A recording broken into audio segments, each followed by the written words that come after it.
Tapping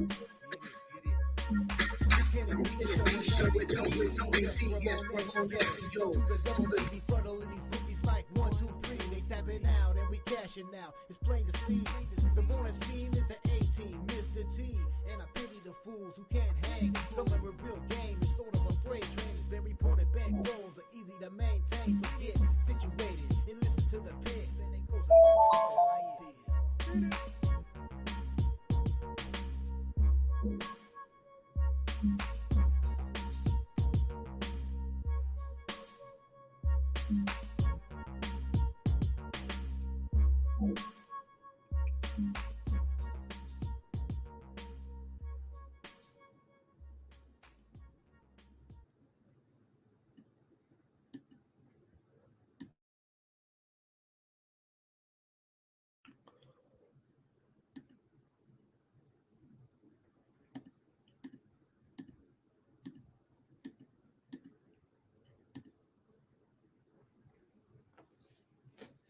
And a pleasant good morning to you from Tony'sPicks.com. I'm Ramon Scott. Welcome to the morning steam for Tuesday, January 30th. We're going to still have 2 weeks to go. I'll have to think up things to say about the Super Bowl as we wait for the big game, but we've got great action this week in basketball. Of course, hockey's kind of winding down here for about a week, so we'll have some shorter shows, if you know what I mean. Maybe we can get things done here with our basketball and hockey card today. Thanks for stopping in and saying hello. Get you caught up with all the sports betting action and news here today. First look on YouTube right here with me on the morning's team and our team of chat all-stars. Go in and say hi to everyone getting ready for another big day. I need some help, man. I had I think my lowest day of the year. I guess I could put it like that. I'll kind of put it conveniently before I get mad, but we'll have some winners here up and down the line today. Just 2 hockey games to talk about. We got plenty of NBA action, 5 games, and college basketball. I think I've got 5 or 6 games to look at. Maybe even some time for some requests. Maybe basketball should be all request hour, like an old 1970s DJ. Good morning to my friends in the chat and who came in. Gerardo, see, Gerardo finally won in bad. Like Gerardo loses in anything, so I had a tough day, and Gerardo won. Well, Gerardo and I are not on the same page in bad. Good thing we've got Gerardo for our international football action as well today. Let's see what's featured. I would say, definitely action from England today has to be the featured attraction in the football schedule, as well as African Cup of Nations knockout stage going on. I think that's kind of the features today. Of course, Gerardo and I will probably look at some Liga MX tonight. The home team, my team anyway, the Tijuana Xolos in action tonight on the road at Cruz Azul. Forget those guys. All right. A bunch of cement heads. All right. And let's also get into some of the action. You guys will also probably be hot on the international basketball scene today with light schedule. Plenty of Euro ball all over. And there's tennis action. They've moved to pretty much Austria, Thailand, keeping a little tabs on it.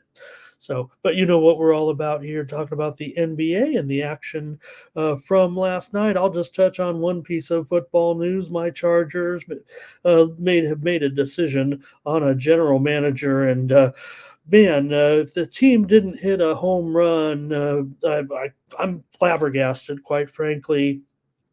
With the hiring of course, Jim Harbaugh, and now to get a guy here like Joe Hertz, the longtime Baltimore Ravens director of college scouting, but he's been more than that to this team and to their organization over the years. Certainly, he's still a young man, but he's been with the team for 20 some odd years, working under DaCosta, Newsome, and those guys, 26 years with the Baltimore Ravens, and one of the best scouting departments. They produce more Pro Bowl players than most teams in Baltimore. So the Chargers, maybe not a big name to a lot of people, but Joe Ortiz, a big name in the NFL, and the Chargers somehow pulled off. Maybe whether it works or not, we'll see. They still got a lot to overcome with that organization as my favorite team, but you can kind of see the workings there, right? Probably give him his blessing type of situation for Ortiz to get a general manager job. Look, I think the Ravens are pretty solid in who's up top right now. They're not moving anywhere, and big opportunity for Ortiz, 48 years old, here to join Jim Harbaugh. You can see the chain working there, a tree, if you will, a little bit with the hiring of Ortiz. So we're pleased about that. In Charger land, uh, there's been other news certainly within the last 24 hours on some other coaching fronts. We'll see. We're going to wait to see if Seattle comes through. Maybe it'll happen during this broadcast today and see what else is up with Washington as well. And other news in the Super Bowl, certainly the Chiefs, Omenehu, he is going to be out for the game with a torn knee ligament. So a bummer there. Ticket prices are soaring through the roof. I'm not sure we can't have a day like yesterday and end up paying the even the get-in price of $7 to go to the Super Bowl. Good seat might run you $10. So let's get it. I want to go to the bowl. Let's get some winners. Help a guy out here this week. And maybe come out here, we'll hang out and go to the bowl. I've been to the bowl, but that was, maybe a little bit more archaic bowl. I was at the Super Bowl when the Oakland Raiders defeated the Tampa Bay Buccaneers. Anybody remember that one? The Buccaneers coming up with those picks. The defense of the Buccaneers won that one. I was hanging out in Tijuana the night before, Perky. Ran into Barrett Robbins down there. I said, "Hey, don't you have a game tomorrow?" And he gave me the finger. remember that? They actually said that Robbins wasn't even scheduled to play in the game. I find that hard to believe, considering he was a captain. But, there were some discussions about him already being off the rails. But all right, let's say hello. There is Perky. That's what made me think of it. Perky, good morning. Here's Dre. It might be a true story. It might not. Little morning steam embellishment here. Jared Dreyer here today. Hi, everybody. Stephen Downey as well. Today, Thomas Lewis, like and smash, like and cash. Justin here. So consistent. Thank you, Justin, for always bringing your play in for us. And any other? Oh, MT, always an honor to have you here, my friend. Legend of the chat rooms. And I know you're a watcher. Sometimes don't have the time maybe to say hi. Jeff, hello. We'll get it at it. Thank you very much for everything. As always, Matt, good morning to you. What were the big ones last night for you guys that took us down? Look, and here, I don't want to bring up any names because I know some people are very sensitive when their name is brought up on the air. Hopefully, all you guys are, like I said, my chat all-stars. But the Sharps, they took a beating last night. I'm not saying that I lost and I'm sharp. I follow the Sharps. And I'm telling you my opinion. Now, the Steam was a pretty solid winner. I kind of bucked the Steam a little bit and paid the price. I try to formulate for you guys what I think best betters are on. I think that's what the morning steam's all about. Gerardo, though, has it covered tonight. We didn't pick the Tijuana game here. I know we're going to lose tonight, but, we're coming off of a draw. At home in our last game, so maybe the Xolos. We'll see. I mean, it's early at this season. We're only 450 underdogs tonight. Maybe I should have worn my jersey on the air here to get things going. Panger here.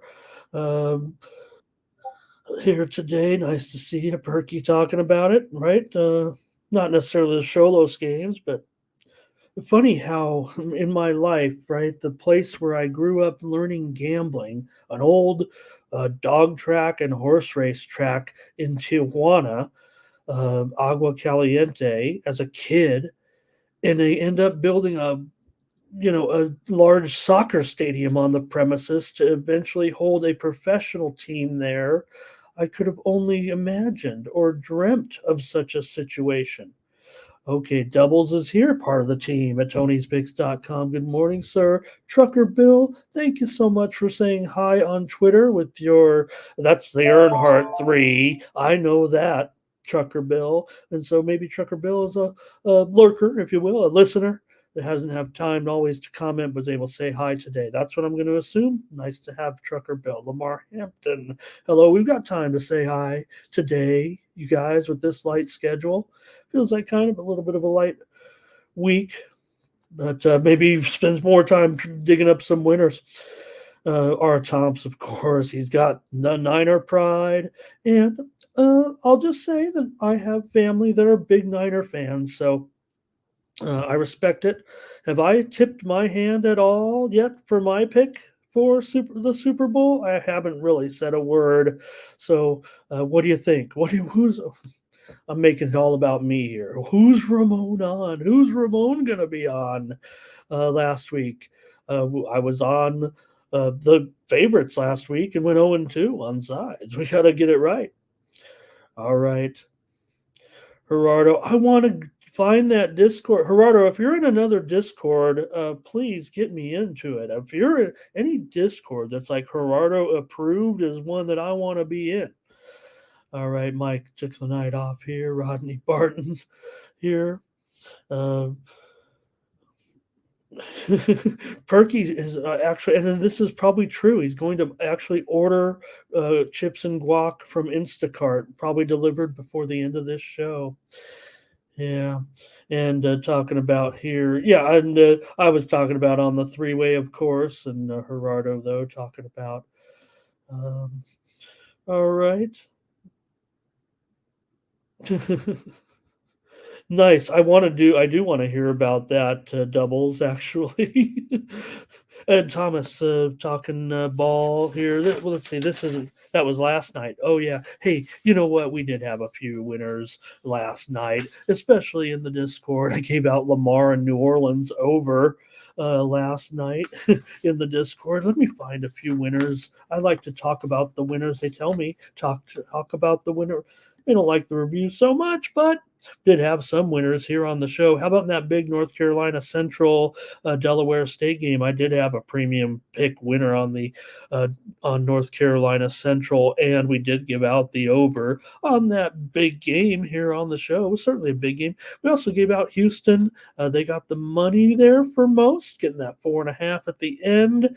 Some people may have gotten a push. There were a few fours out there at the very end. We also had a premium pick winner, Southeast Louisiana and Houston Christian game to go under in college basketball. That's where we did our best work, it seemed like, here last night. Let's see what else, who else is stopping by. Okay, that's it. Chad's here today. Oh, Chad is here today. Great. Hope you can stick around, Chad. Rough, maybe, like I said. So what I was saying, I told Chad, not calling him out. I'm not calling. Please stick around. But to me, the Sharps kind of took it on the chin last night, and the public had some nice winners. The Steam had some nice winners. So if you follow along the way I cover it, I'm not singling anybody out.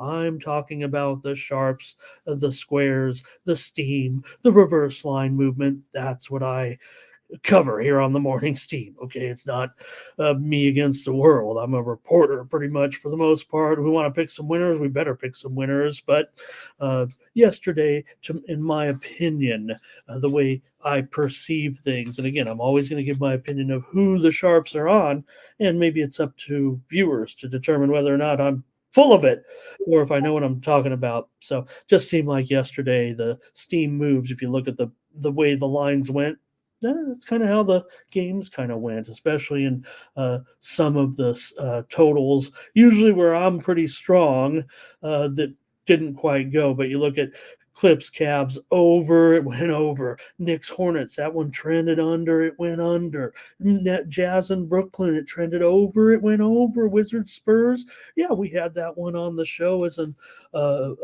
under yesterday, and it went up. Talking about bad teams aren't going to produce enough points. Sure, it was in the 230s still yesterday. We also had winners on the show here with the New York Knickerbockers. We had the Phoenix Suns on the show yesterday as well. We also gave out that Jazz Brooklyn Nets game to go over. We had the Rockets over the Lakers yesterday. The Magic on the road got it done. They held on for the cover anyway, blew that huge lead yesterday. And interesting day, but just those moves in general. Wolves, Thunder under, that one kind of trended under, it stayed under. Kings, Memphis under, trended under, it went under. Same with the Bucks and the Nuggets yesterday too, and even the Sharps, who they were on, and I took it late in pocket. I mean, nobody likes to hear about that, but Portland, Portland last night was getting some very, very sharp action, even on the money line last night. Of course, no Embiid, we get that. No Maxey, we get that, but they're still getting. You tell me no Embiid and no Maxey, and they've only sliced off maybe 3 points at most. So yeah, they won. They won. Nobody maybe expected Portland to win, or did they? The Sharps, to me, said Portland to win the game. They also steamed it under, and it went over. But that's kind of where we were on. We seemed like I couldn't get it right. Like I said, I'm not always chasing the steam, but last night was a night to do so, in my opinion. So when you hear me say widely reported steam, that's kind of what I'm talking about. That not necessarily every line move. All right, Mike, I do keep the stats on Steam actually, but I don't think it's very interesting to people who watch a show like this. I think what I say about it is interesting, or that's what I like to think anyway. So, all right, we should get into it. Nobody wants to hear this philosophy.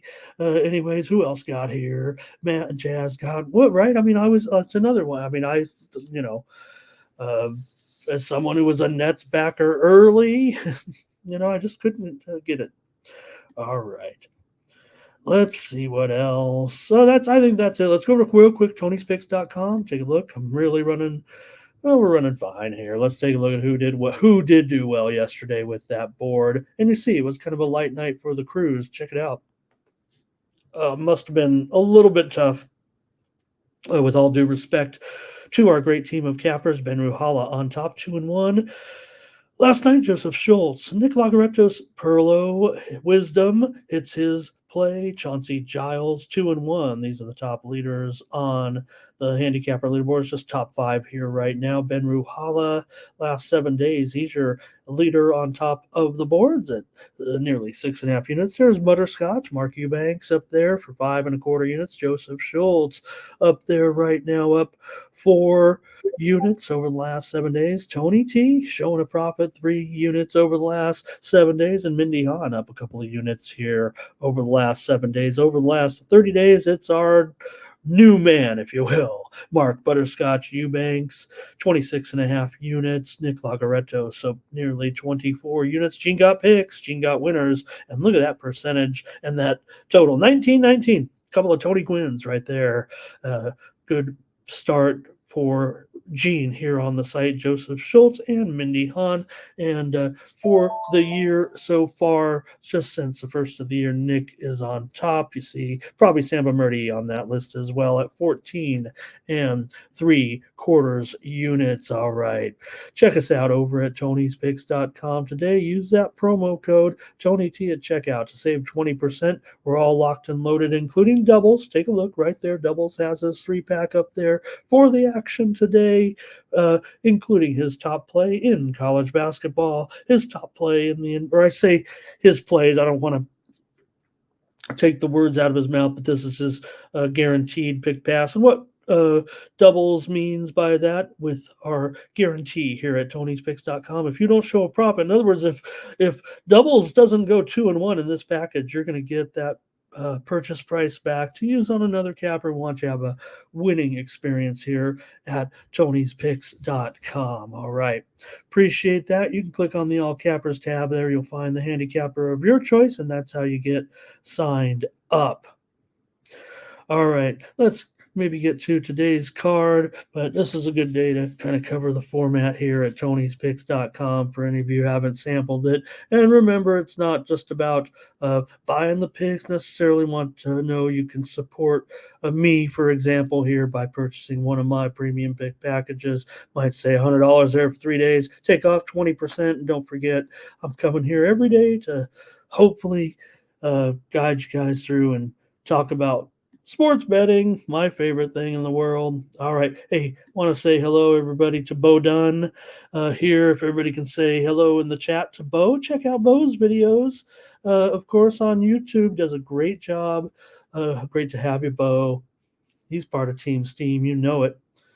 And Timmy Tushu, he's ready for baseball season, and there were some, some small news. I guess I don't know if I have anything I want to cover necessarily in the major leagues today, right now, with any news. I think the biggest new Angels signed Aaron Hicks. I don't know if he moves the needle necessarily at all.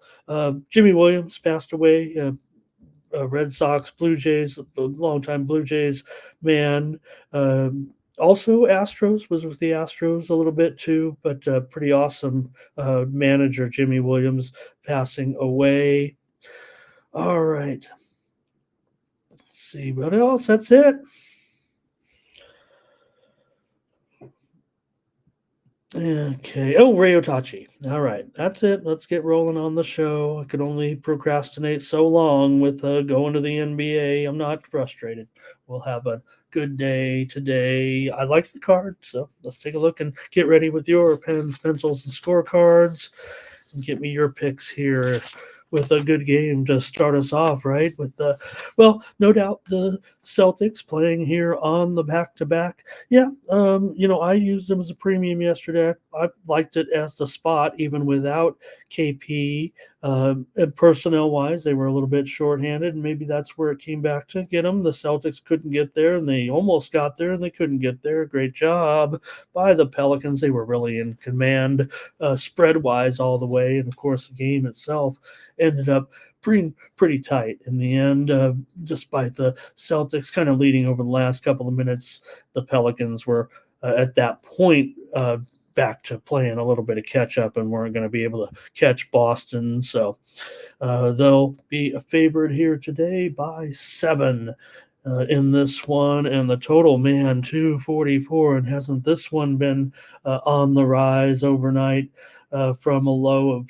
opener of 239.5. I'm showing it now all the way up here to 245. Of course, this is the Indiana Pacers specialty, I guess, as everyone knows. I mean, their games kind of fly. And if the situation warrants here, it would probably tend to do so again because they're not going to stop anybody. Word on the street, word is that Tyrese Halliburton upgraded to questionable, and he is on track to possibly. Is there a possibly? I'd say questionable because I think that's the official tag that I'm getting from the. From the services, but if there was something between probable and possible, I guess could make up the word, and that's where Tyrese Halliburton kind of sits right now. But the fact that this total's on the move, it hasn't necessarily moved to Indiana like he's making a difference, but the total, like I said, and maybe you're with the Celtics on the back-to-back, that maybe the Pacers can hang in there. They're not horrible against the spread in certain situations, and Boston on the back-to-back. Maybe you guys are ready to get some comments going in this one.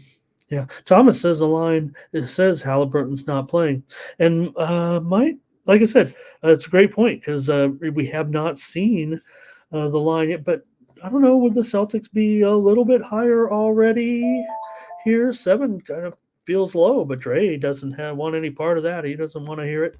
He's got the Pacers in this 1% better here today. Hello, my friend. Thank you for stopping by. And Rich says, give me Boston and under. Ray likes the under as well. And maybe that's what we're kind of, because I felt the same way as this line has continued to climb. Now, I knew, I respect the move. You saw it coming early. That thing was on the move early from that low of 239.5. And this one's continued to climb. The last move came in just 27 minutes ago. They continued to hit the over. But there is some sharp buyback of interest. But, man, just let's keep it going here with the comments. Dre on the over. And Chad liking maybe KP back here. Upgraded to questionable, so I think that's going to be pretty good news for KP. He maybe did need a little bit of rest for that knee, is what it felt like. Necessarily, I don't know. Doesn't feel sidelined right now to a certain extent. Despite the fact, like I said, I took the L, and maybe the difference was with KP in that one. Just as the margin fell 6, right? Hey, maybe I could throw in a little bit of stats here. I'll maybe check out that game. I only ended up watching it and describe those final minutes. It was in the end 118-112. Yeah, 6-point game is an 8-point. I think 8-point favorite pretty much for the most part on that late move. So, all right. Any more comments from you guys? And maybe I'll take a stab at this one. Boston under here for Mike. And yeah, I'm and Chad concerned about Turner here in this one. Yeah, Mathurin also questionable. Smith a questionable tag as well. McConnell probable here. Cornette questionable for the Celts. And doubles might be against me here. I'm feeling like Boston. I'm really interested in this total. I'm not necessarily going to tip my hand here, but man, that thing is going up big time, isn't it? Is there no end in sight? Steam play. 245 bet online right now. Billy Briz. Billy, I need you. Thank you for stopping by, my friend. Let's get it. Bo on the Celtics. Thomas on the Celtics. I'm going to take the Celtics here in this one. Yeah, Chad's talking about KP. Makes a difference. And so, back to back, but KP didn't play yesterday. I'm thinking he's going to be in, but do hope he's in. All right. Give me the Celtics in this one. Look, if I'm going to play the over, the reverse move is pretty strong on the game, but just keeps going up. The Celtics are, yes. Could the Pacers engage in a game like we would expect in this one? Of course. 239 up to 245 or so right now. That's the way the game is supposed to be. But the Celtics still, if everyone wants to get on them a little bit, still have a championship opportunity here in this season, and maybe they should be able to play a little bit of defense on these guys if it's going to keep rising like this. But man, those totals over this season for the Pacers, we know how this has been, and right now the Pacers, however, it should be noted, we talk about all those Pacer numbers here, and look at these totals, right? 27 and 20 to the over, but now it's 10 of their last 11 games on the road have gone under. So the Pacers all of a sudden have turned into an under team. Who are they going under against is kind of the thing here. And you have Boston, that a team that's gone under right now in 8 of their last 10. And this one keeps going through the roof, 7 of their last 8. So you look at these two teams, Boston, 7 of their last 8 under. The Pacers, 8 of their last 11 under, 10 of the last 11 on the road under. This one keeps going through the roof. we know what the pace of the teams are all about. But I mean, um, maybe there's been some personnel injuries, personnel issues, right? Halliburton being out, being one of them to a certain extent. So that's what you got to try to weed through here. I'll just take the Boston Celtics in this game. I'll worry about the total later. Boston has won 4 of their last 5 games, and Pacers come in uh, uh, okay against the spread. Certainly, one covered 6 of their last 9 against the Boston Celtics, and Pacers looking good. Won 13 of their last 19 games. All right. Okay. Hope we got you guys playing that one. Seems like a interesting game. Well, this one's interesting too because of the spread, and we know what's going on. So we'll just have to dissect it right now and just figure what we're going to do about the Lakers stars. They're not even really officially listed on the injury list yet. So maybe it's because the LA Times fired all those beat writers yesterday, and they'll have like no more local reporting or something. The Lakers always stall this out. Yeah, it was a late game. Well, we saw them get blown out pretty much by the Rockets. Brooks was out there being a thug and doing what he needed to do. Would have liked to have been a fly on the ball, if you will, when LeBron was chatting a few times with Brooks, especially after that hard foul that knocked the King to the ground. And the Lakers were never going to have a chance, it felt like, in that game. At least we had one right yesterday with the Rockets to crush the Lakers. I actually thought the Lakers would have a problem scoring the ball, but they had a problem more stopping the Rockets. And yeah, that should have been a better look. The steam was in on the under in that one, and it went way over, of course. So here's the reason why last night. I mean, I mentioned in the drive-through in the chat that my report. I'm not gonna. I'll speculate, but I'll tell you if I'm speculating. But the report came in a little bit early that they were going to be in the game.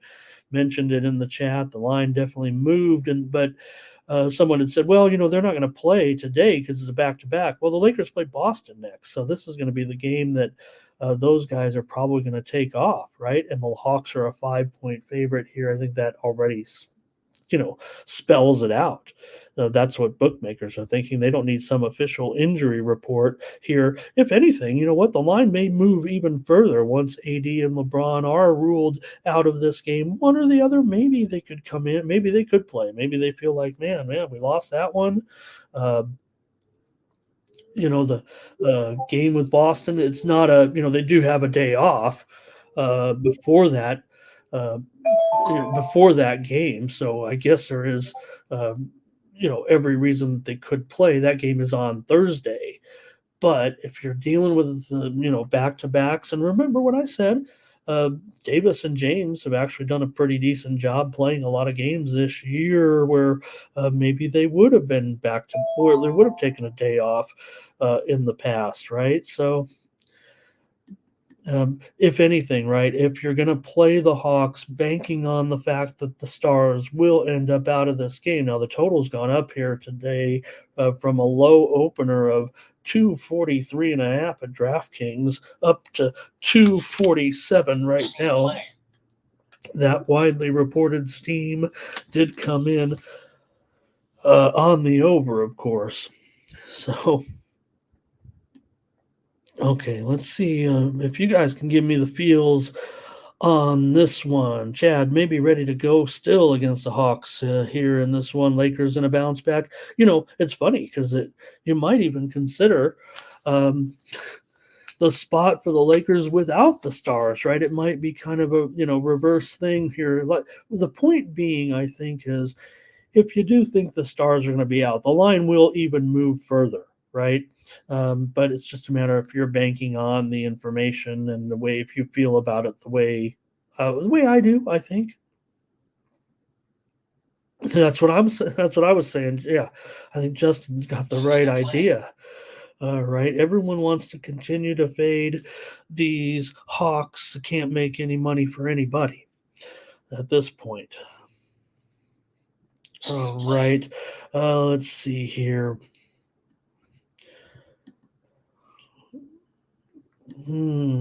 Yep, no doubt about it. it's just a matter of time, right? It's funny that we don't have these guys, especially with them on the East Coast, that we don't quite have that update just yet. But everyone's going to balk here. Here's Reeves props coming in from Billy. Pay big attention to that, especially considering the possible personnel situation. These are the areas maybe as soon as they come up, or if they're not, if they're on your book already. But the kind of the situations where yeah, the side and the total, maybe they're already reacting, but maybe the props are going to be a little slow to drag a little bit. Chad says, "I don't care if the entire lineup is out for the Lakers. I cannot lay any points with these Atlanta Hawks. It's obviously a great matchup for the Hawks, but still, nobody wants the old 25 percenters at this point."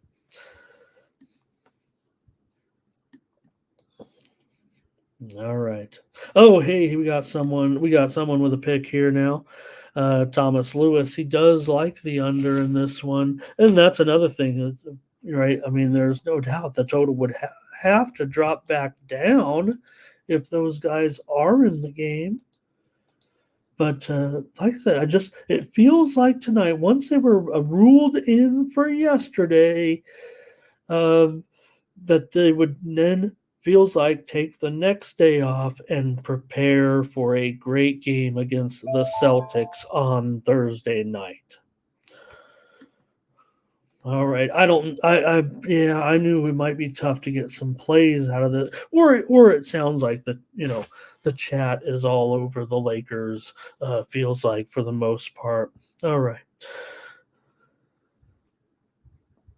Yeah, and Billy talking a little bit more injury talk with the game, and Murray being such a key player here. Hunter also questionable, and we know that they have some other support personnel out in Fernando and Krejci here in this one. So if anything, the Hawks have a little bit of more depth issues here. Tim Humphrey here today. Lakers to bounce back. Chad Gibbs his plays. It's Boston. It's Chicago. That's it. All right. Yep. Doubles. I've made my point clear on that. I believe that especially when you look at AD and LeBron, their participation is up this season. Most players' participation is up. We're still a little frustrated with the timing issues of it, but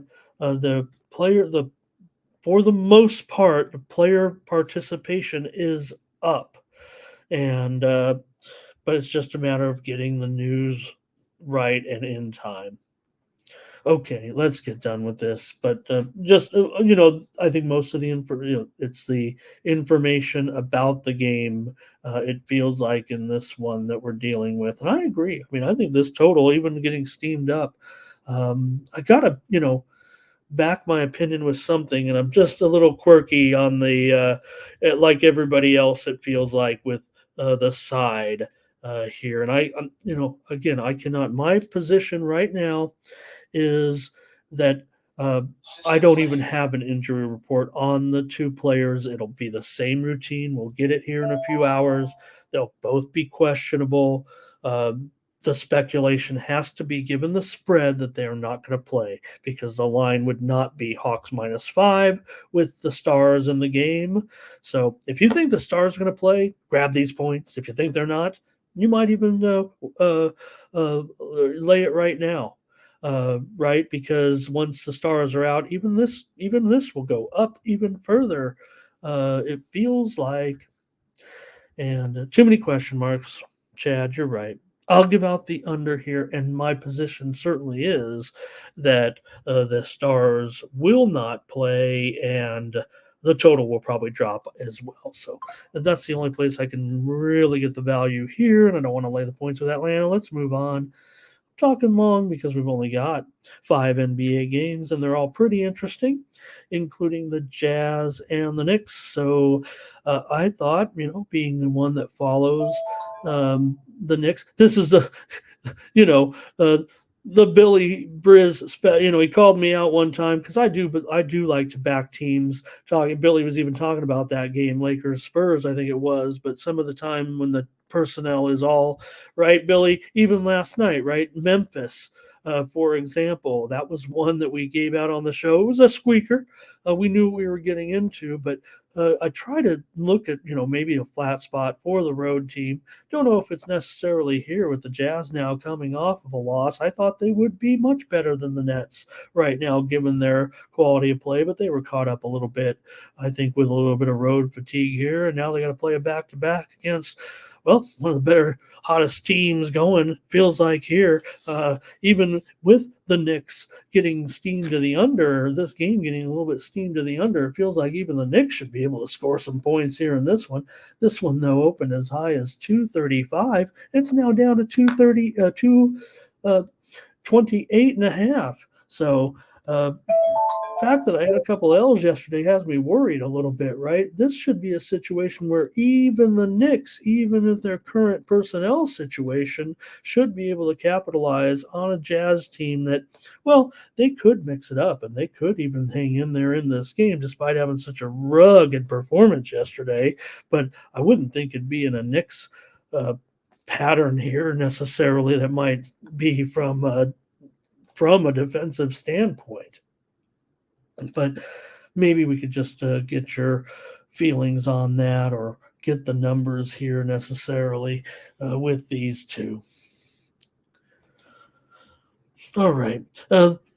Jazz come in, certainly one of the hottest teams around. We've talked about it time and again, but man, the Knicks have been, still hot. And I don't want to say still hot. I mean, if anything, they're kind of, getting to funny how Toronto trading for the future, they start losing. Knicks get the trade going, they start winning. They've won 7 straight games right now and covered the spread in 5 straight games. Total's gone under in 8 of their last 9 games. Overall, Knicks 5 straight wins here at home. They do pretty well against Utah over the years. They've covered 14 of the last 18 meetings over a 20-year stretch, but a pretty tough trip for Utah, and that includes some decent Utah teams over the years, not all bad ones necessarily. And, well, these Knicks, they've kind of been the same team for 20 years, haven't they?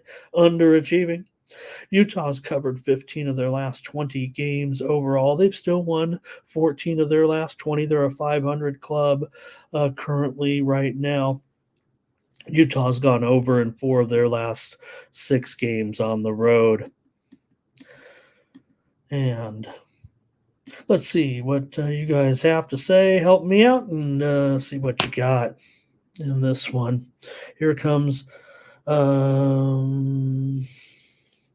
Thomas may be ready to go here with the Knicks. Here's Jazz here for Ray. Chad says they are balling. OG has been hot.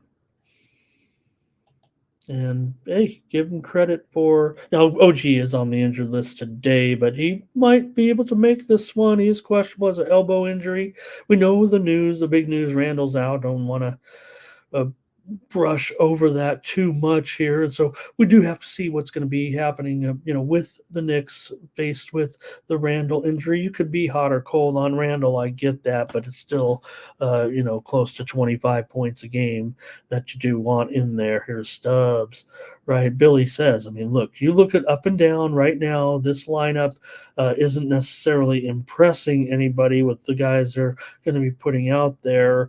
Probably not the best matchup for DiVincenzo, I would think, against a guy like Sexton for the most part here. But if OG's in, I would think it could be pretty okay for him for sure. Jazz, though, certainly will have their work cut out for him with Markkanen, certainly. All right, let's see here. And Mike talking about DraftKings. It's funny, I mentioned in the Discord, hey, join me in the Discord for more free winners and other information. I posted yesterday. I don't know if anybody noticed it, but Mike, I don't know what he's getting at there with DraftKings. I mean, we know the popular young CEO and what built, but he's built that company into, and man, they had a big day yesterday, that stock. But maybe it was on the news that FanDuel had entered Flutter. Actually, Flutter is the name of the company, but FanDuel now publicly traded on the New York Stock Exchange as of yesterday. I want to say it's FLTR. I want to say maybe no, it's FLUT Flutter. So FanDuel now publicly traded. That's gonna, you get publicly on the New York Stock Exchange, gonna help your market share. FanDuel. Making noise. Okay, let's get on with it. Billy Briz has JB first quarter points over. That's what I'm going to say with the money flying away. Tim Humphries got over in that Hawks game. And Tara Thompson. Okay, let's see here. DiVincenzo threes. But, yep, and Billy talking about it as well. All right, you guys. Yeah, this one's been dropping big time today. You guys are on fire in the comments section. Thank you so much. Wow. Mike on the Knicks here. Voodoo Ranger says you got to go low to find these injury reports, it feels like. Ari Gold and Herky here today. He's got the Jazz and the over. All right. I was kind of feeling the other way, it feels like to me. Do love the, Jazz right now. They've been really good to us. And I still might take a chance with the Randall-less Knicks laying a short number here. Dre's on the over. Yeah, and OG, I would like to. That's one injury we'd like to know. Okay, stay away there for Chad, it looks like. All right. But I'm going to come in with the Knicks today with the Jazz on the back-to-back. It just feels like even this lineup is going to be able to score on the Knicks.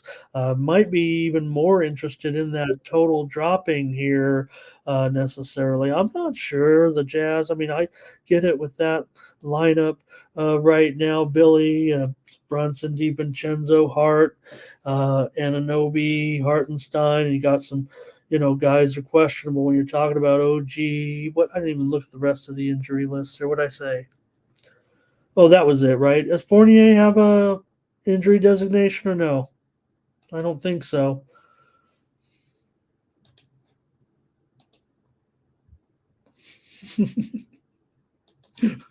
Will he ever play again?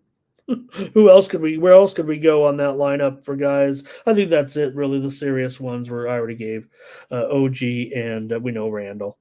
And Mitch Rob's been out for a while. Those are the real guys. All right. I was just trying to think of some of those lost and forgotten Knicks. Okay. That's it for that one, man. Only 5 games. I feel like we have to talk about every one so in depth. Toronto and the Bulls today. In this one, you got the Bulls favored by 1.5 or so right now. And total is not 1.5, you guys. That's just a typo. Not a typo. I mean, I can't read. 6.5, 227. Yeah, I think that's what. Yeah, we're looking at that. Opened as low as 223 by my records here. So this one's been on the rise, although the widely reported steam came in on the under. So maybe that's where I'm maybe being misled by the markets that lead me to such great fortune and let me down yesterday. The market and my reads weren't quite intact. So I don't know, though. Look at this number here with Toronto. Kind of on the rise here, it feels like. And get your play ready here for the Raptors and the Bulls, and I'll start to take a look at it as well.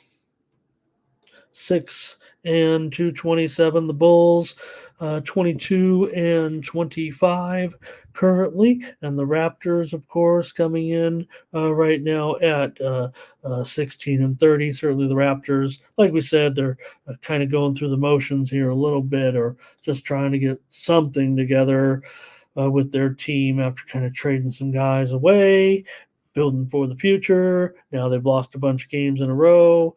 They've covered just one of their last 5 games. They've lost 10 of the last 14 games against the Bulls. Toronto's gone over in 6 of their last 7 games on the road, but under in 6 of their last 7 games overall. The last 8 trips, however, for Toronto into Chicago have all gone under, and that's over the last few seasons, kind of post-pandemic a little bit for those teams, maybe in there, maybe one year before that too, but always an under when these two teams meet in Chicago. Now, that hasn't been the case for the Raptors. Like I said, they've been a big-time over team on the road, but that more of a season-long thing right now. Toronto definitely in a funk. The Bulls here as a favorite. Look, they're 4-1 against the spread in their last 5 games. They are 13-11 against the spread at home. They're also 11-9 against the spread as a favorite. Chicago's gone under in 12 of their last 18 games overall. Let's see what we got here. Chad says Bulls by 20. Yeah, probably with Chad here on this one. Got some Scotty Barnes action here. Bulls roll. Trey, Bulls roll. And yes, that's very interesting, Voodoo, right? Let me see what I can do about that real quick. Maybe we can look at something a little bit more current here. Because it did come as a little bit of a surprise. Is that what you're saying? You're talking about yesterday's injury news, right? With the elbow inflammation. Let's see. This guy's a pretty durable player. Played every game since coming over from the trade. So, how did Achua do yesterday? By the way, he was kind of everybody was kind of kidding about yesterday. All right, let's get back to this one. Sorry about that, brother. And Chad's, they've already hit the bottom. It feels like, right, brother? Rich, Bulls and over. You guys are hot on the Bulls on this one, man. Here's Ray on the Bulls. Billy talking about it as well. Doubles is ready to come in. Says, you can't overreact on this too much. Toronto maybe can get the money here. Tim on the under as well, so it's not all over action anyway. Daryl Turner on the Knicks. Yeah, maybe his elbow. You know how some of those shooters get shooter's elbow? Oh. All right, thanks for your comments on this one. And I don't know. You guys are hot on the Bulls. Kind of like this late action that's been moving here on the Raptors. I thought maybe the line would go up a little bit too high. So I don't know. Could this be the challenge, Chad? I feel like it might be. All right. I'll take Toronto in this one. Maybe we can get the challenge rolling. Did I get it right? I think Chad said Bulls. If it's not, he did say is one of his better plays. So I think I finally got a game I can get into it here with Chad and try to improve on my 33% win percentage. Chad doesn't like it when I brag about it. Thank you, brother. Thank you, everybody, for the preview in that one. Okay. All right, no problem there, my friend. All right, let's get into the late one now with the same team playing each other. Right, the Philadelphia 76ers taking on the Philadelphia Warriors in this one. I think it only became in the news of late when, we see these scoring records and you talk about Wilt Chamberlain, right? And you talked about Embiid with his score setting the 76ers record. And of course, Wilt Chamberlain, all of his records came when he was with the Warriors, the Philadelphia Warriors, when he scored 100 points and all that. So that's why Embiid became the top 76er guy, right? So, all right, here we have the Warriors' another interesting one for the late game tonight of the 76ers. So, the personnel situation, last night, I mean, obviously, it probably feels like the rest, came into play here. I didn't come with any late steam on it. Can't sit here and just talk about in pocket plays necessarily, but did see in the markets, man. I mean, Portland became really, really hot late with the sharps. Books weren't necessarily adjusting, totally to the move. Like I said, I didn't think the move was even significant enough in the end that they were taking uh, Portland on the money line. And it was an easy victory for Portland, no doubt about it. So, what will happen? Will Embiid, will Maxey play today in this one? And, the big one was kind of Maxey, the addition of Maxey being out at the last. He kind of was the late scratch there Monday. They called it an ankle injury, a left ankle sprain. And then, you get there with, Pat Bev. In that one. It's been 2 games in a row for Maxey, so you do have to cut him a little bit of slack here as far as him trying to make the lineup today listed as questionable. But I thought that the feeling was that maybe he could make the game yesterday, but that didn't turn out to be the case. And then for Embiid, we talked about the game in Denver and his situation there, but his left knee still bothersome, I guess, sitting out the back to back. So he'll probably set his sights for returning tonight.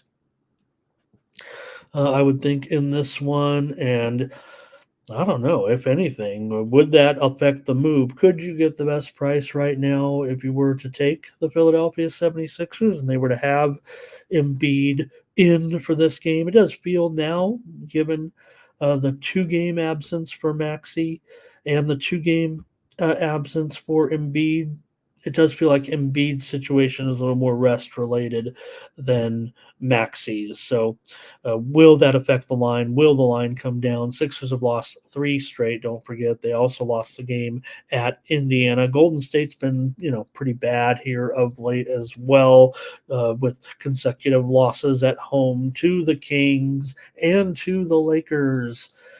Coming in. So Warriors back to struggling. They don't look like they're going to be going anywhere. Draymond, he's okay with smacking people in the face too. Again, I was surprised. Did he get fined for that knock in the head the other night in the double overtime game? Probably not. It was just a foul, but don't they go and base it on your prior history? This guy, kind of crazy guy out there. All right, Golden State has lost 4 of their last 5. Their only win was a game against Atlanta at home. They won by 22 points.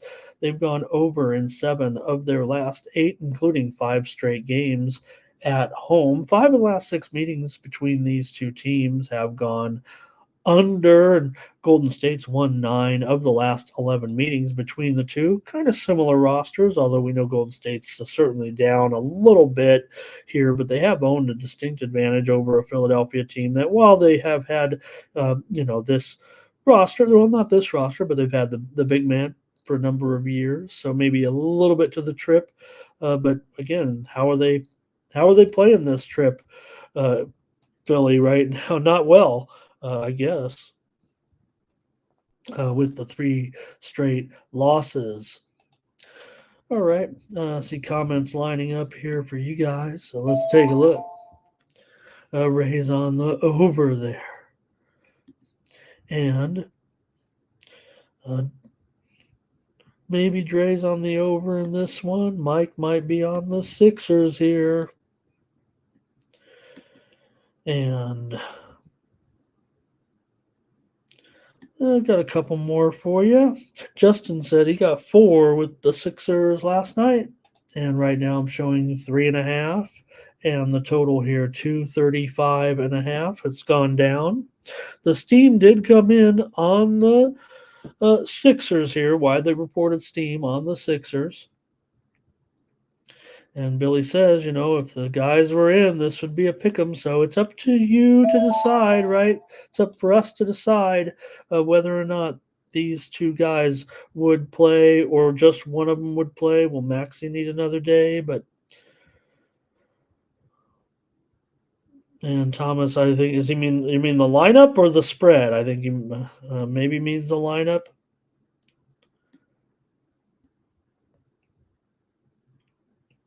All right. You guys talking about Embiid and how many games he has missed. And remember, well, in fact, Thomas says he never knew that. That's one of the things, Thomas, that's just started, actually, that Rodney was mentioning. I didn't check on the stat. I'm not double checking Rodney's work. I think he's probably right. And again, that was just something that started this season as part of the incentive to get the awards. So we haven't even reached the All-Star break. Although the All-Star break is certainly, we've already reached well past the halfway point of the season. Most teams are approaching between 45 and 50 games right now of the 82 game season. So we're already well past half, but haven't reached the All-Star break just yet. Hey, let's get a pick for me here in the game with Philadelphia and Golden State, and I'm going to have to look to the under in this one at 236. I know these teams, man, produce a lot of overs, but if I'm going to be thinking about how this game, to me, I don't know what I think. I know there's been plenty of steam that's come in here. They took this one. I'm getting the best of the number. It feels like, to a certain extent. Like I said, I'll leave it at 236 on screen, but oh no, it's down to 235.5. I better correct it. All right. There we go. I'm taking the under. Sixers and Warriors tonight. But make no mistake, these two teams, some heavy over teams, especially in these roles, right? You have Golden State 17-8 to the over at home, Philadelphia 14-8 to the over on the road. So these two teams are massive overs. I'm taking under tonight, though. All right, that's it for the NBA, man. I've got college ball. I've got plenty of college ball on the mind. Big night, big night, big conferences. Not necessarily big games, and we saw the poll yesterday, right, come out, and looks like kind of the top 4 teams, and then everybody else. Feels like at this point. So, do you guys have those same top 4 teams right now as your 4 teams? If I just say top 4 teams, are we all on the same page? Jose's here today, ready to roll. But are we talking about and then top 4 teams in the KP rankings and the polls? I don't know. Are they the same right now? I actually didn't check, but you got certainly got to talk about Connecticut, Purdue, and Tennessee. Feels like, right? In North Carolina or Auburn. Maybe you want to go to Auburn? No, I think Tennessee, and then Houston, North Carolina. North Carolina's in the top 4, I think, in the poll, or at least maybe it's the ESPN rankings too. I was looking at.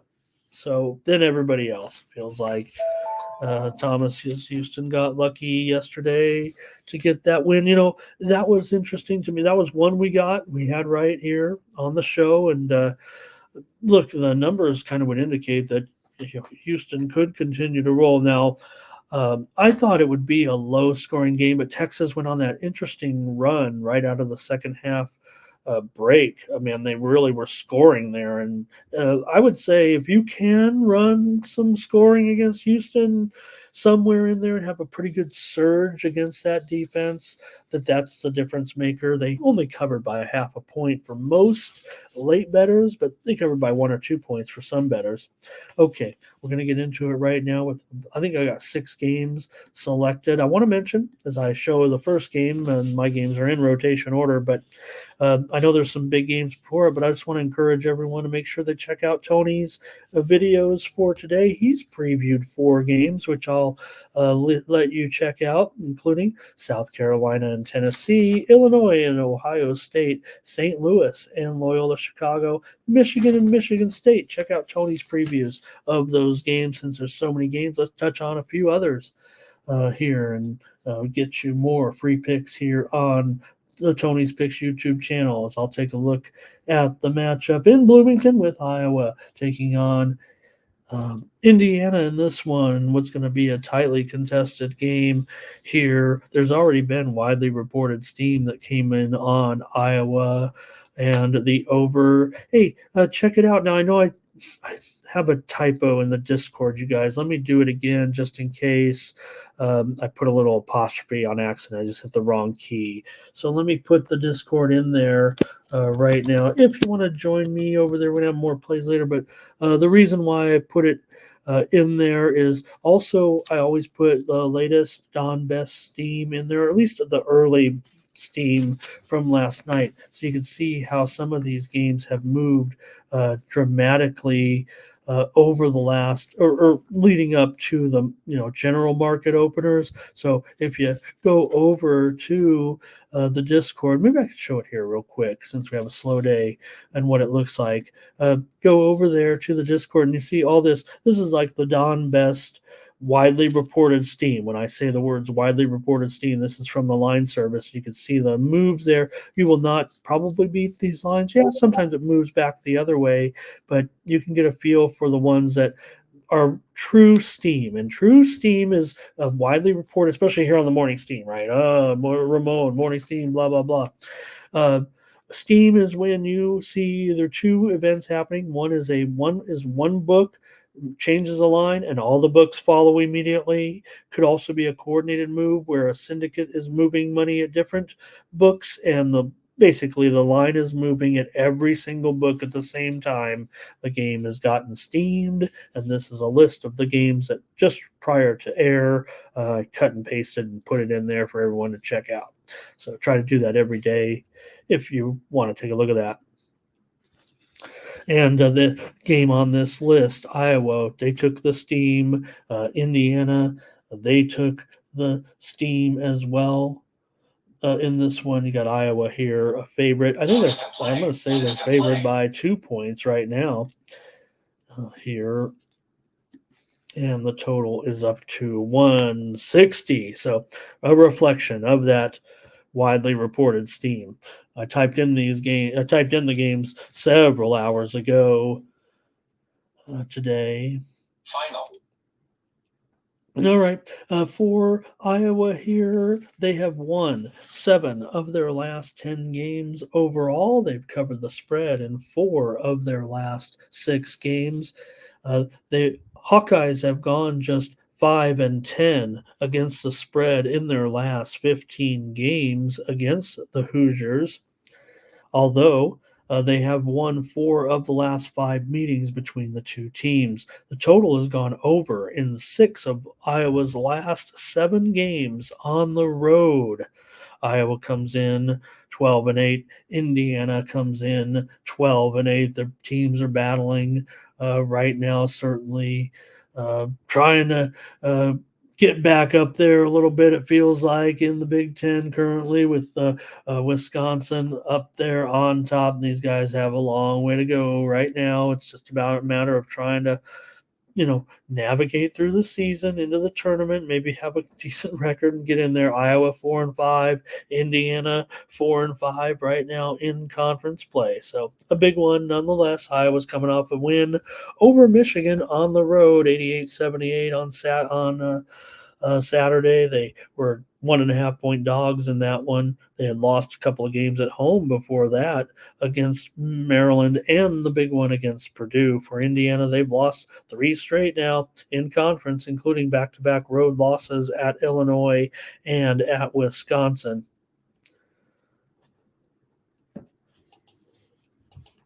The Hoosiers have won 16 of their last 19 games at home.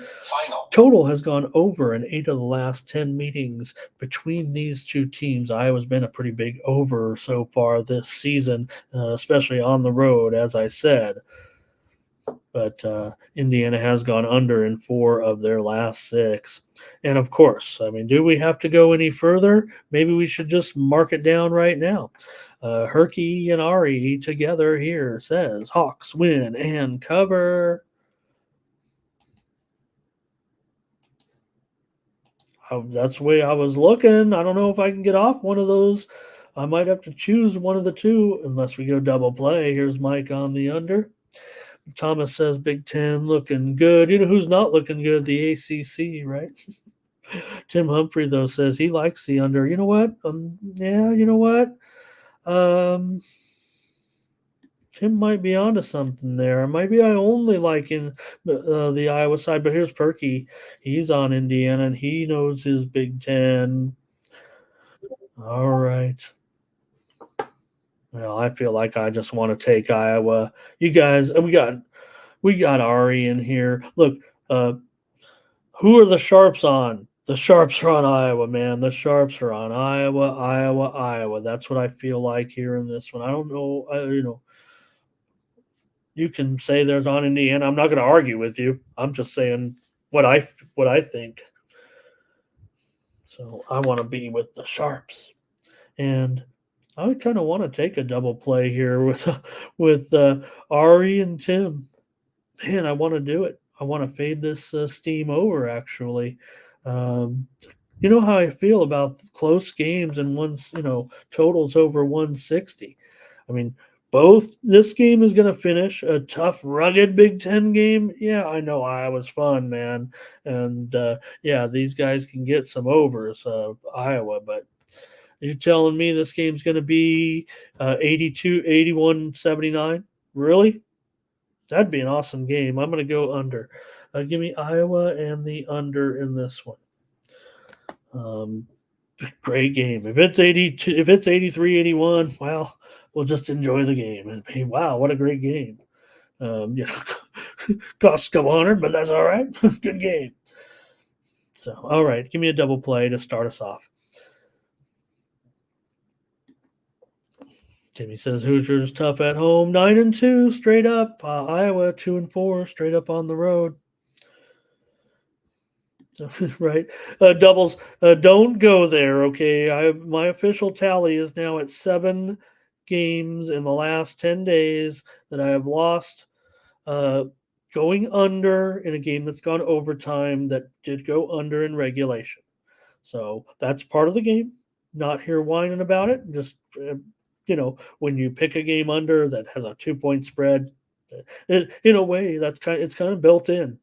I feel like, right? It's probably like really 158, and the bookmakers say, well, 2-point game, got to put another point or two on there for overtime. I'll try the under. No OT, no foul. All right, Marquette and Villanova. that was my Billy imitation. No foul. Marquette and Villanova in this one. You got another closely rated game and a lower total. That's because the steam, if you take a look at that Don Best steam in there, this one's been hit under here in this one. And Villanova at home, a 1.5-point favorite in this Big East game. This one's probably a little bit bigger than that last one. You got Marquette right now. Well, top 10 team, let's face it. Marquette 15-5 coming in, and Villanova right now 11-9 here. But more importantly, might be the situation in the Big East Conference with Marquette coming in with a 6-3 record. Villanova's having some hard times to a certain extent for them right now, with a 4-5 record. You kind of wonder if maybe Villanova, I don't want to say it's a sign of things to come here. I mean, you got to figure Neptune's going to be able to do a good job, but right now with four straight losses and losses in five of the last six games, it's just not something that they're used to right now at Villanova necessarily. Yeah, they had some struggles even last season, so that's why it starts to creep in your mind that maybe the luster, maybe right, the further away they get. Just want to say that Indiana total is going to move. That Indiana total is going to move under. It looks like to me even further right. Oh man, that Indiana total is going to move on the under. We're on the under. Make no mistake. Get on it now. Here it feels like. Okay. Anyways, we're on this one here. Marquette and Villanova. This one got steamed to the under as well. This one was as high as 140, 43 and a half, but okay, so not a huge move here necessarily coming into this one. Look, the Sharps are pretty much going to favor Marquette in this one, and man, I might want to join them. Quite frankly, I am concerned right now. Yeah, you do have a short price here on Villanova. They are the unranked team playing at home against the ranked team. The easiest thing to do is go off and check your boxes. Now, Sally Square is going to be looking at those ranked teams maybe on the road, especially here getting as a dog, and I get it. I mean, that's what's happened with a lot of these. Look, Marquette was getting 3 points earlier at the highest point of the market, but now down to 1.5. So does feel. I mean, look, Dixon is a pretty good player for Villan. Just doesn't. It feels like their talent is just one step down, right, from some of those guys that maybe Wright was able to get into Philadelphia a little bit. So, but you're still at home. Big game here. Marquette has won 4 of their last 5 games. They've won 5 straight games against the Cats right now and covered 5 straight games against the Cats over the last couple of seasons between these two. Marquette, though, just 1-4 against the spread on the road, but they were favored, no doubt, in some of those games. For Villanova right now, they have lost 5 of their last 6. As I said, they've lost 5 of their last 6 games here currently. These two teams met 15 days ago. It was, of course, Marquette win 87-74 at home, laying 6.5. Marquette's been winning. Marquette's been covering in this series. Villanova still won 10 of their last 14 games overall at home. Marquette's gone under in 13 of their last 18. Villanova's gone under in 8 of their last 12. Marquette 2-5 to the under on the road. Thomas does like Marquette in this one. Jeff says they can't win on the road. That's where the issues lie. So, yep, not covering spreads necessarily on the road. Now, granted, they did win at DePaul. They didn't get the money. They were favored big in the game over DePaul. They did cover against St. John's. They won. They were a 1.5 point dog, interestingly enough.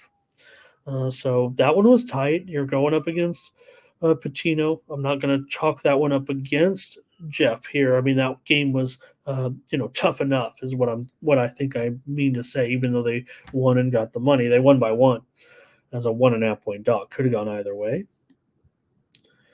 But if anything, maybe this Marquette. Why can't Shaka get it done somewhere? Why is he a vagabond coach and going from different, right? I mean, even Marquette, look, nice program. Look, Marquette, a great history too.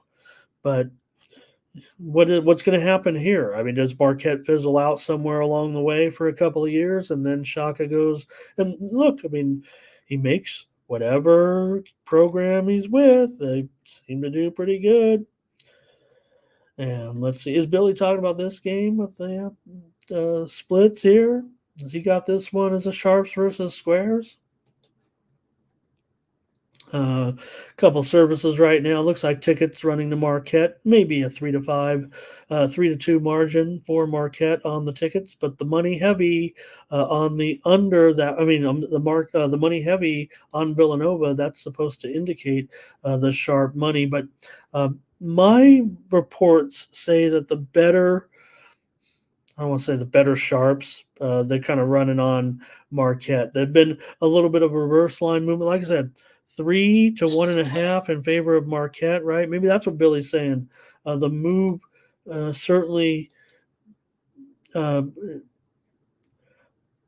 was a 2 at Bovada, or 2 at Bovada right now. So, but I did see a Villanova 3. Let me see. I got to confirm that because that is kind of a rogue number, but it was at Bet Rivers. It was at 1 a.m. just recently. So, all right, give me Marquette, and this one looks like it's very popular in the chat. I know that what I agree, troubles on the road. Let's just think Villanova's a bit down. Rich was on them though.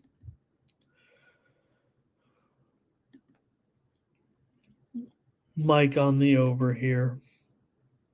And Justin said, pretty sure Villanova opened as a dog. Let me see. I think I can confirm that at some books that may have been the case. Bet Online opened Marquette 1.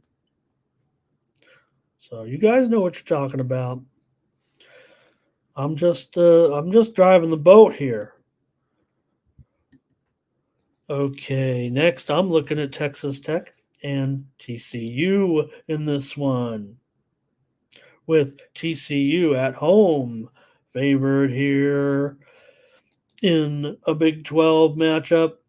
And again, I'm just kind of trying to find maybe the best game of the day in each conference for the most part. And like I said, Tony's got a few as well. Check those out. But this one probably is the best, one of the best as far as teams, ranked teams here today in the top 25. TCU has snuck in there right now into the top 25 currently, and they are favored at home.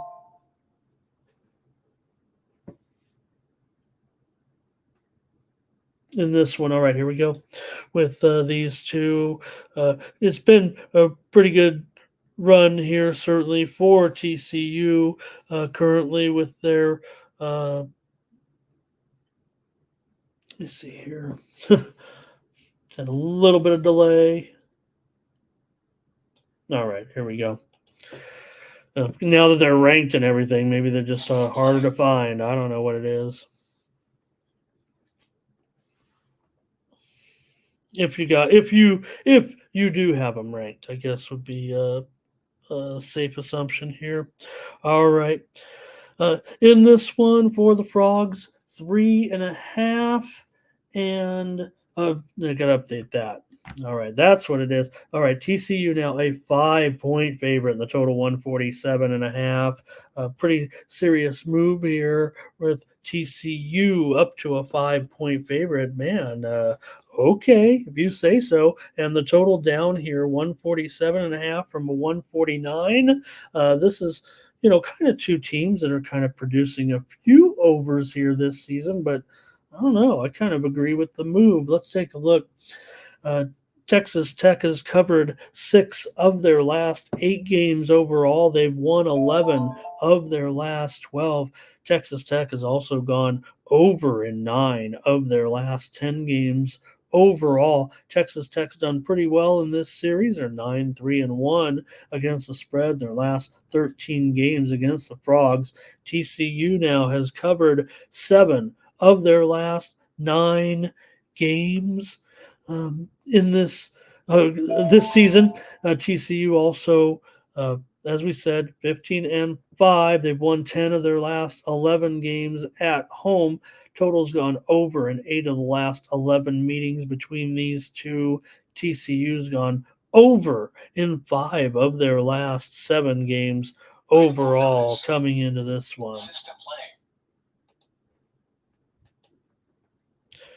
All right, see if you guys have anything here. This one's 7 Eastern and 4 Pacific on the deuce. Thomas Lewis, Texas Tech. That's all we have from you guys here.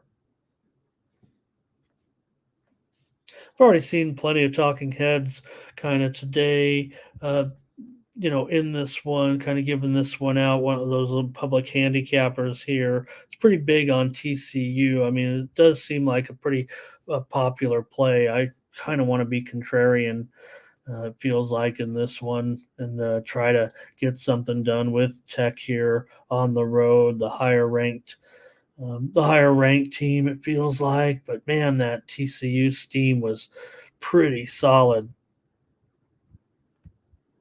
Probably just end up on the under here. I like the move, certainly.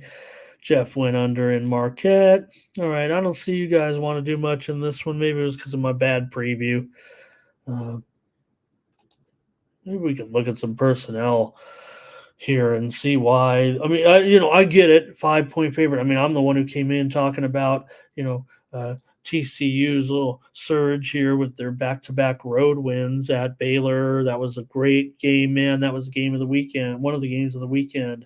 It felt like the 105-102 triple overtime, whatever it was. What a game.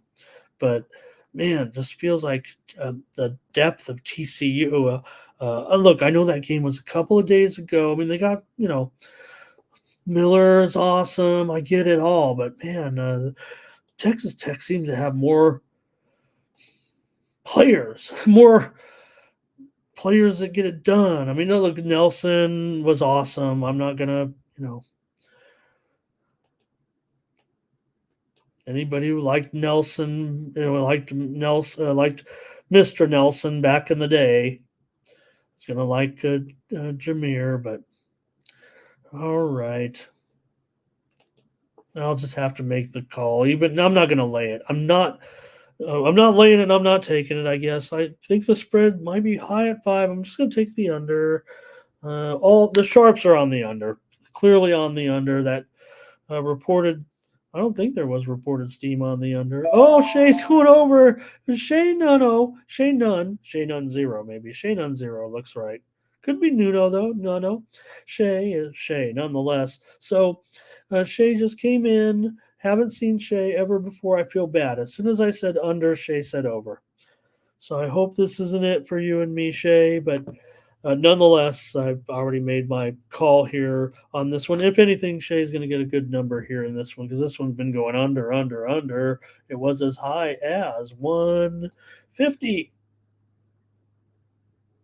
A lot of 150 openers, and we're down to 147.5 right now at DraftKings. So Justin says got to fade a little bit of TCU off that triple overtime game. Look, Texas Tech had a barn burner too with Oklahoma 85-84. They got the money as a 3.5-point dog. They also beat BYU at home before that. Texas Tech's been playing pretty well. That's why I'm kind of interested in those points, but got to respect that steam here at this point. I'll just hold off. Totals are supposed to be my thing anyways. Ole Miss hosting Mississippi State in SEC action tonight. We'll get a preview here of this one.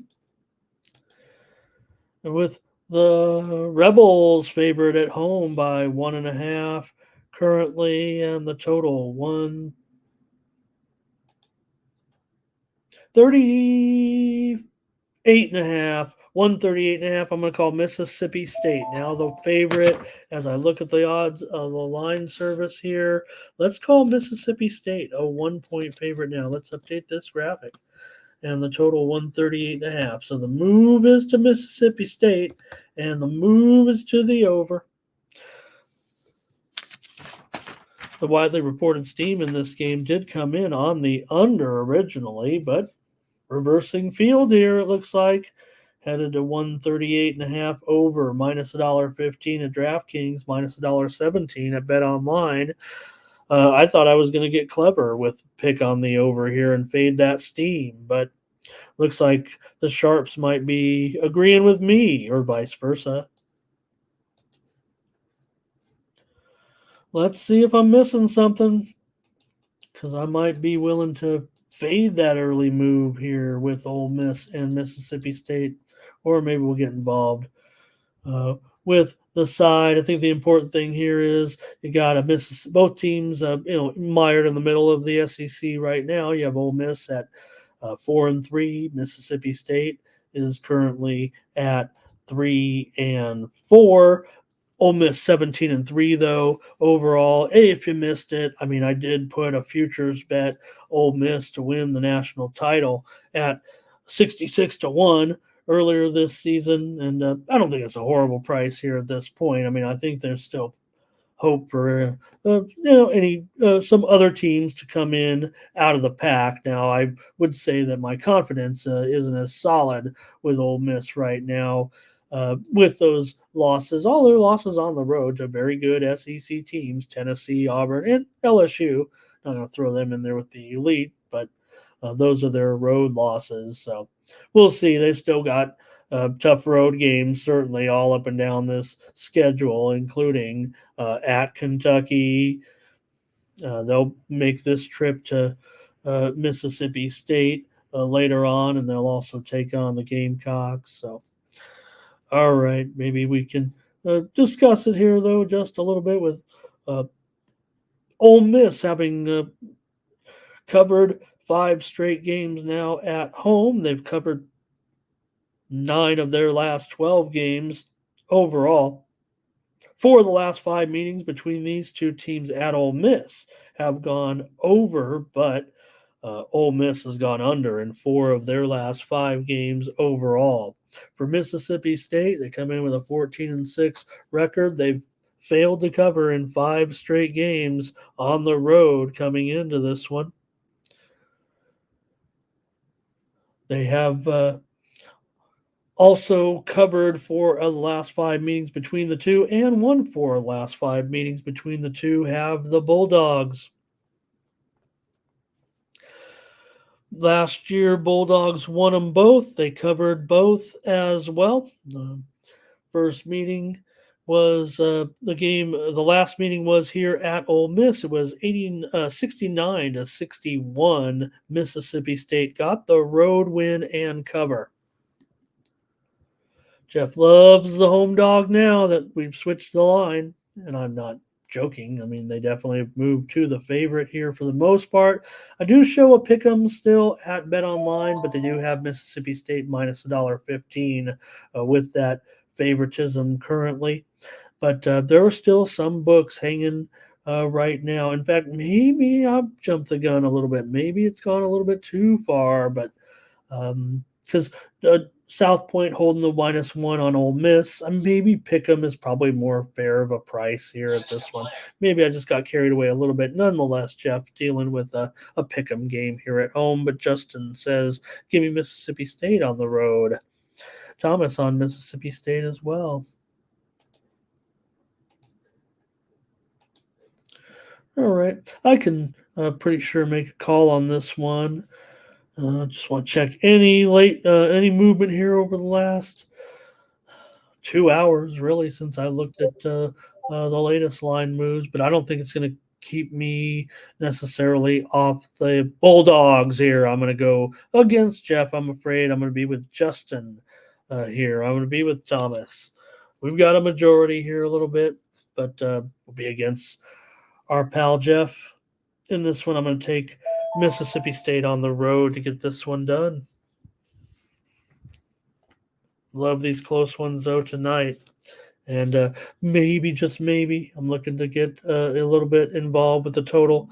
Like I said, I kind of steam came in on the under. I'll just leave it at that. I'll just take the side here, Mississippi State. Jennifer, nice to see you today. Thanks for stopping by. She's wondering about South Carolina. I just want to say Tony's got a video preview of that game, so If I could just leave it at that right now, but anybody in the chat can certainly respond here to this one. Right now, we'll say it's what Tennessee opened 13. They're up to 14 and a half. Now it's circa total opened as high as 138. Now we're looking down to 136. The steam definitely came in here a little bit on Tennessee. It's been back and forth with the total, certainly, but some interesting reverse line movement on the under that might have me interested. I don't know. Might be just betting that game. All right, one more here, a couple more. I got to talk about. Haven't talked about my San Diego State Aztecs in a while. There hasn't been a need to talk about them. It feels like currently they've split their last 8 games now. That's not really San Diego State like. If you think you're going to be getting back to the championship game right now for San Diego State, I just can't see that being the case. Still like this team. I think they can still maybe, just maybe, win the conference title. They're going to have to win at least 1 or 2 important road games and not get upset. And they've been a little bit inconsistent. Certainly, they're still, with a great record coming into this one at 16 and 4. Right now, they are just 1 and 4 against the spread in their last 5 games overall. This is a series they've dominated in the past, 6 and 1 straight up and against the spread against the Rams over the last few seasons. But San Diego State 1 and 9 against the spread on the road right now. That is not great for this middling mid-major power, if you will.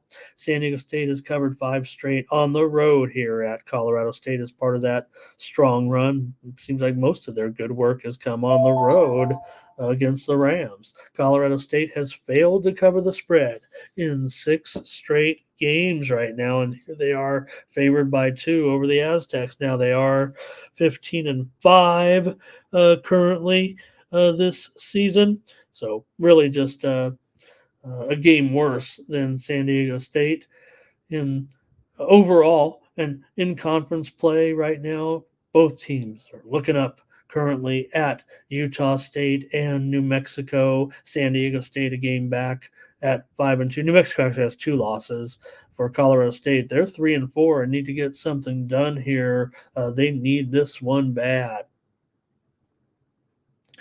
So maybe they get it tonight against my Aztecs. Like I said, that's tough news to swallow. A Colorado State team that, has basically failed to cover the spread in 6 straight games. They had road losses at Wyoming and at Nevada. Now they did beat UNLV at home. They beat Air Force at home. They didn't cover the spread against those guys, but they've won 5 straight at home.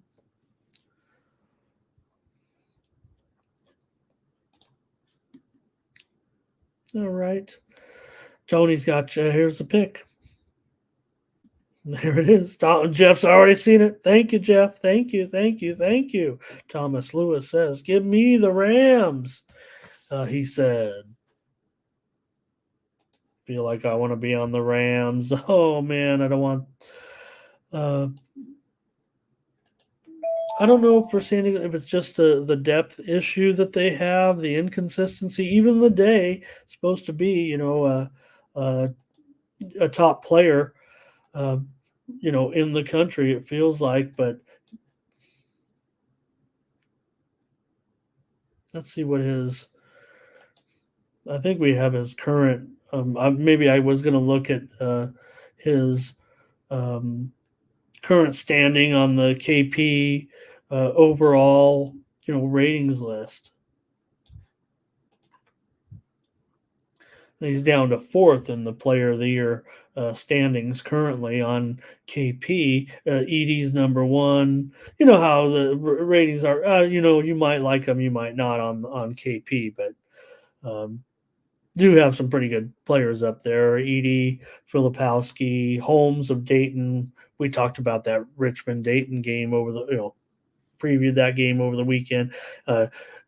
Jamal Sheed. We saw him last night in that game. Certainly, Johnny Broom of Auburn. All right. Jeff says maybe this isn't the spot. San Diego State's done so well in this series, and the Rams have kind of maybe just maybe fallen by the wayside just a little bit. Is that what is that maybe? So it says, hey, maybe take a look at the total in this one. Okay, let me take a look at the total. Actually, I'm taking the Rams as my play. A little bit of the emotional hedge, maybe. No, I think I'm a little disappointed in San Diego State here. I didn't see any widely reported steam yet necessarily with this total, but I do see. For me, it looks like the uh, Sharps might be willing to come in on the over here, but doesn't look like a winning move. I'm not sure, other than maybe some stats and trends, my friend, in this one. Um, San Diego State out on the road, 5-3 to the over, and Colorado State 7-3 to the over at home, maybe. But I'm not going to do anything with this total just yet. Maybe later. All right, one more in college basketball, and we got a couple games on the ice. And I'm looking at Miami of Florida taking on North Carolina State tonight in this one, with North Carolina State favored at home by 4. Look, I get it, but you look, and I get it, and I might even agree, but I don't know if the trends necessarily agree with that, given the way some of the things are going. It looks down to 3.5, totals up to 154.5. I'm going to say for the most part. So maybe the move is on Miami. Maybe the move is on the over. The widely reported steam came in on the over here. I think you see it there near the top. There it is. Miami, Florida, NC State over 152. Now it's 154.5. So get that list in the Discord over there. So, all right, for Miami, they've won. They're 14-6 here, 14 of their 20 games so far. For the Canes coming into this one, and you look also at North Carolina State, 13-7. Current standings in the ACC here would show, of course, right now we know that North Carolina on top at 9-0. Miami currently 5-4. NC State 5-4. But the key thing here is this. Now I know everyone's all hot and bothered about the ACC. Oh, 3 bids, 4 bids. These games are so important. Still have a feeling that they are going to be able to squeak out maybe 5 bids. I mean, who's going to get there, I don't know. But I mean, you look at the group of teams outside of those top 3, North Carolina, Duke, and Virginia, but out of Florida State, Wake, Miami, Syracuse, NC State, Virginia Tech, and Clemson. Now, I'd say get Clemson out of there right now. They're 3-5 in conference, but still, it feels like ACC is going to get their, I don't know about their usual quota, but maybe more than 3 or 4. Maybe I'm just watching too many bracketologists who want to be, hey, look at me type of guys. I don't know. I mean, I still kind of gravitate towards the ACC having enough with some of those teams. Miami's been a pretty hot spread team of late. They've covered 8 of their last 10, 6 of 7 on the road, 1-1 maybe on the road. One of them, I think, was a semi-neutral. Miami's covered 4 of their last 5 meetings against NC State. Total's gone over in 7 of the last 9 meetings here at NC State. Miami's gone under in 5 of their last 6 games. They've covered 4 of their last 5 overall, back-to-back wins here, including 72-68 at Pitt, covering a number as a road favorite. They also, as a home favorite, covered 3.5. They covered at Notre Dame, laying 5.5. Although they did lose at Syracuse, lost at home to Florida State, they did beat Virginia Tech on the road as well. NC State on a 3-game losing streak right now. They've gone 2-6-1 against the spread in their last 9. They've failed to cover in 2 of those 3 games. They did earn a push against Virginia as a 6-point favorite. On the road, a 6-point dog on the road, losing to Virginia 59-53. So, all right, maybe a few comments, make a pick here, get going.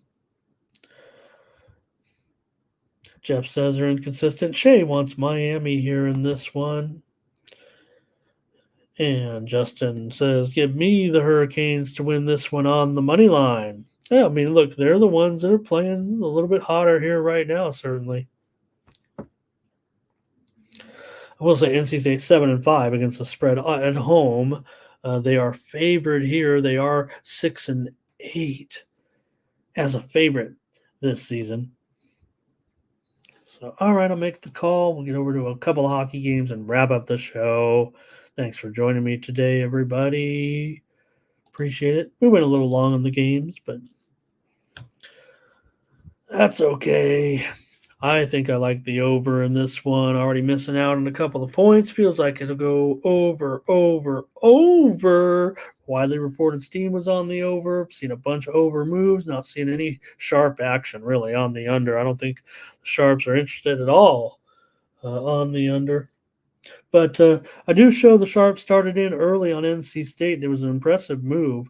Then they came back on Miami. I'm not necessarily impressed, but you guys got enough there on Miami. I'll stay away from it, but this one might make my card. Hey, Rish, nice to have you here. He's got his pick back on the Knicks. Just want to mention Rish joining us, but hey, we can put it up there. This segment's over with college basketball. So let's show Rish's play. He might be behind us, or he's just popping in, getting his play in. Thanks, Rish. Nice to see you. All right, got a couple of games on the ice here, and we'll start off with, yeah, whatever. Maybe we'll finally get Tarasov in there for the Blue Jays. We waited. We've been so patient here in this one. Look, we just got 2 more days of NHL games, just 2 tonight, 3 tomorrow, and then we got a week off of NHL. Now we have the All-Star game, all that, but hey, NHL, they take their All-Star break seriously, all right? No more action. There'll be no action Thursday through Tuesday as far as regular season NHL games. So let's preview a couple of games here today and get on out of here. Maybe we'll just make the picks necessarily. Appreciate you guys very much. Great chatting in there today. All right, Columbus here, big underdog. Well, I know everybody knows the story with the St. Louis Blues by now, so I guess we could just say the final score is going to be 4-3 St. Louis, and we'll move on. Next game, Seattle and am I wrong? Let's go off and let's see here. Mike says sell high on the Blues. The Blues won their last game 4-3. The Blues won their previous game 4-3. They won their game before that 4-3, and they started this 4-game winning streak off with a 4-3 victory. So there's no doubt the St. Louis Blues are going to win this game 4-3. Shay says, give me the first period over here in this one. Kervin says, take the Blues here. So I'm going exact score line 4-3. I mean, look, a lot of this will be one of the talking points today by all that. It was only 2 games. I mean, everybody will know this one by it. They don't already. We've already kind of capitalized all season, for the last 3 weeks, it feels like, on these Columbus money lines here a little bit. So why wouldn't this game be 4-3? Come on, I'm going to take Columbus. Columbus puck line and over. I guess. Can we just do a double play here? I don't know. I need a hockey. Feels like I need a hockey premium tonight. Better just go with Columbus on the puck line here, plus 1.5. Do I like the over? Should be 4-3. Should be 4-3. Right. Thomas, Jeff says great over last night. And what was that score, Jeff, of that Nashville? I was 4-3, right? Every 4-3 in hockey, you love it. All right. Yeah, we got there on the over. We also had a premium pick winner on Ottawa. It took overtime, but I think we were in the minority a little bit with Ottawa yesterday. So, all right. Well, I'm not kidding. You guys want to, do we want any, do we need trends? That is the trend. I mean, you could have a million different trends. You're not going to beat that one right now. Yeah, it was 4-3 Ottawa last night in that game. So, all right. I think we can move on, but that's just a funny tidbit, certainly, about that game. But seriously, Columbus has been pretty nice on the puck line, certainly here of late. Been covering the puck line now here. Let's see, 16-7 as on the road. 16-7 on the road. That's usually for the Blue Jackets. That means getting a puck and a half. They've only been puck line favorites 4 times this season, so they are 28-17, getting the goal and a half. St. Louis actually is a very good puck line team at home, 15-9. Not always a puck line favorite. In fact, as a puck line favorite, they are just 8-8. So, okay, well, that's enough for that one. 4-3, final score. Lock it up. Lock it in. The Kraken will take on the Sharks. Well, this one, it's not the best games tonight, so guess the show's over. Now, Kraken our favorite, minus 225. Just you try to find the spots right now to, because you got it one way or the other, right? If you're going to bet it, you could just pass. It's NHL and all that. I get it, but everyone's going to be on the Kraken. Feels like tonight they'll probably lay the puck line here. Even showing 240 right now at Bovada, 230 at DraftKings, 230 at Stations Casino down the street here from me. But the talking heads all about Kraken to crush. So can you find the right spot for the Sharks? Is this the right spot for the Sharks? Kraken, we'll say they are 9-8 when laying the puck line. That's pretty decent. San Jose just 21 and 28 as a puck line dog, and you have to lay $1.34 with them. Maybe this is another spot to go against this favorite here at this to go against the Sharks here at this point. Yeah, it's an easy play. It might just be an easy play with just 2 games here tonight, but I'm not sold on the total necessarily here at all. But I would say, let me look at what it is. It does feel like 4-2 here. So if it's over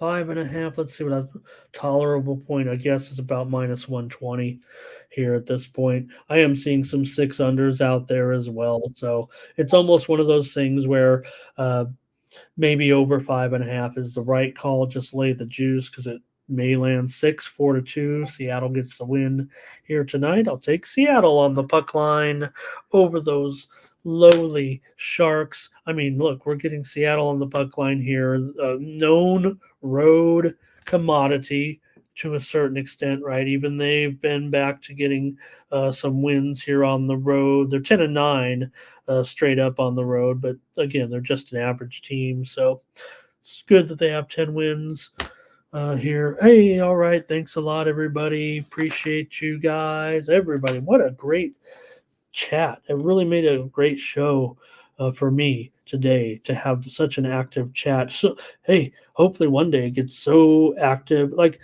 I think everyone, especially those that put in every game that we do, and if I don't call on you, if I don't put it up, I just missed it. But maybe one day it'll be too many comments to get them all in there. Ray, thank you. He likes the over. And he says the Sharks ain't going to score, right? And the Kraken only average 2.84. We can't go on the total over. Curvin, Sharks puck line. All right. Doubles, what did he say? Oh, he likes games coming up with the Sharks. Hey, thanks to Jeff and Doubles and Mike and Shay Nunn here today. Hope I got it right. Kerbin was here. Rish. Want to go over several people that joined us here today on the morning steam, including Jennifer Lusich. She was here today. Thomas Lewis, of course. Justin McKelvey. Tim Humphrey. Also here today was Billy Briz, our man. I love you, Billy. Ari Gold was here today as well. Ray Otachi stopped by. Timmy Two Shoes. He's ready to get those shoes out that have the cleats on them right now. And also Perky, of course, as always, Jose Sierra always joining us for the college basketball segment. Chad Colvin, our man in the NBA. Follow him on Twitter. I do. And Rodney Barton as well. Thank you, of course, as always. Doubles, thank you. Scott Schutte, you can get his picks right here on Tony'sPicks.com. So great comments in the chat, great picks, and you can get his premium picks right here. Hey, you can join the team at Tony's Picks.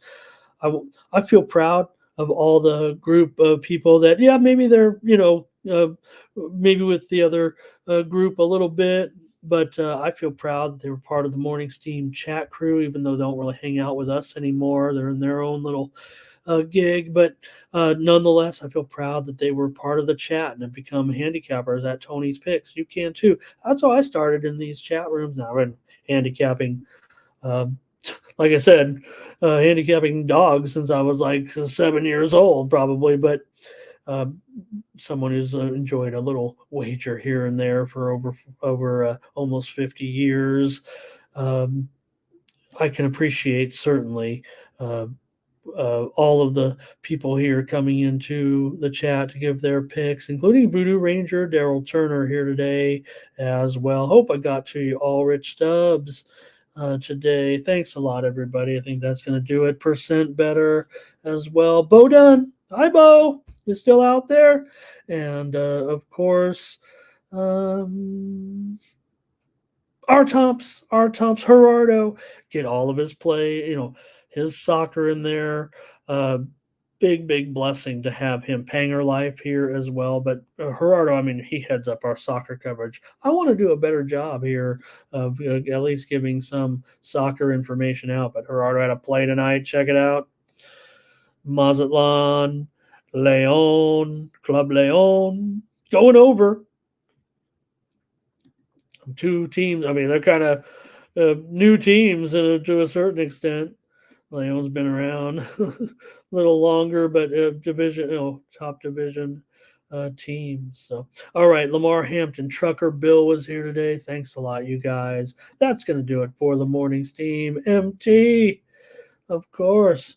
Be back with you tomorrow, 9 a.m. Eastern, 6 Pacific. Stephen Downey.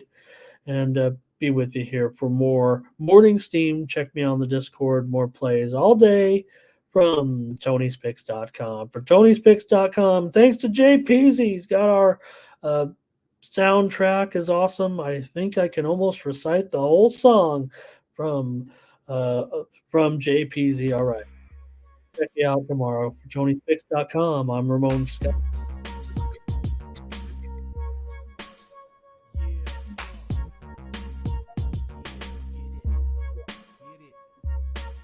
Who can it be showing up with Tony T? Yes, Ramon SEO. To the double T, be fuddling these bookies like 1, 2, 3. They tapping out and we cashing now. It's plain to see. The morning steam is the A-team, Mr. T. And I pity the fools who can't